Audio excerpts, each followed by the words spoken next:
矿区突然塌方，驱魔人扎康赶去营救，不过他却没有冲进矿坑，而是把目光锁定在新上任的工头身上，因为在此前已经有9名工头离奇的死亡。不巧的是，他刚见到新工头，还没等了解情况，汽车就突然反锁，紧接着车内凭空出现大量的石油，就连见过鬼的扎康此刻也开始慌了。转眼间石油就已经过腰，以这样的速度，死亡只是早晚的事。两人准备砸碎玻璃逃生，可事情并没有这么简单，凶险也远不仅于此。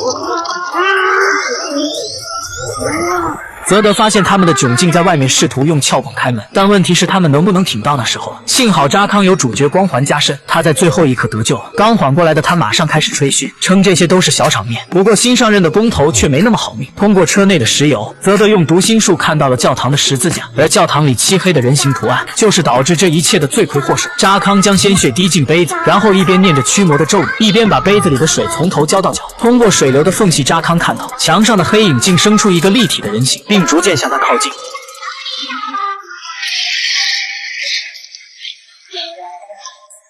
惊吓过后，他已经判断出异灵的底细，他是多年来死在矿坑的灵魂凝聚而成，俗称矿山哥布尔。可这些灵魂通常都是善灵，会用敲击声提醒矿工有危险。既然是善灵，又为什么会接连杀死10位工头呢？想必是心怀叵测之人的有意操控。目前看教堂的牧师嫌疑最大，找到牧师后，扎康更坚信了他的想法。堂堂一个牧师竟席地而坐，过上风餐露宿流浪汉的生活。刚见面，扎康便果断念出驱魔咒语，哪曾想念着念着，牧师也加入了和声。这下扎康傻眼了，都是一个师傅教的，根本没办法过招啊！此时牧师也猜到他们的来意，便跟他分析幕后之人只杀矿区的管理层，那谁又是矿区的最高领导呢？扎康瞬间明白，恶灵最终的目标并不单单是工头，而是公司的最高领导萨德鲍曼。但现在察觉已经为时已晚，萨德不信邪，带着儿子进入了矿坑勘察。事实是他会为自己的自负而买单。